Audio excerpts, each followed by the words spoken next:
ఓ ప్రభువా, ఈ ఆశ, ఈ కోరిక, ఈ తపన నన్ను మింగేస్తుంది ప్రభువా. దీన్ని నేను జయించలేకపోతున్నాను. ఈ కోరికను నేను జయించలేకపోతున్నాను. ఈ తలంపులను నేను జయించలేకపోతున్నాను. ఈ వ్యసనాన్ని నేను జయించలేకపోతున్నాను ప్రభువా. ఇదిగో ఈ సహవాసాన్ని నేను జయించలేకపోతున్నాను ప్రభువా.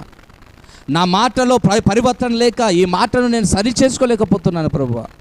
నా నడతను సరి చేసుకోలేకపోతున్నాను ప్రభువా అని నిన్ను నీవు యోచించుకొని ప్రభువు పాదాల మీద పెడితే ఆయన అంటాడు కదా, ఏ మనుష్యుడు నిన్ను తాకలేడు. హల్లెలూయా. ఏ తప్పు, ఏ పాపము నిన్ను అంటలేదు, ఏ పాపము నిన్ను పడేయలేదు, ఏ వ్యక్తి కూడా నీ హృదయంలోనికి పాపాన్ని జొప్పించలేడు అంటున్నాడు. హల్లెలూయా. ఇదిగో నిన్ను తాకాలంటే వారి శక్తి సరిపోదు. అందుకే యోసేపు పరిశుద్ధంగా బ్రతకడానికి కారణం ఏదో తెలుసా? పాపము అంటకుండా ఎలా బ్రతకాలో యోచించుకొని దేవుని సన్నిధిలో గడిపాడు.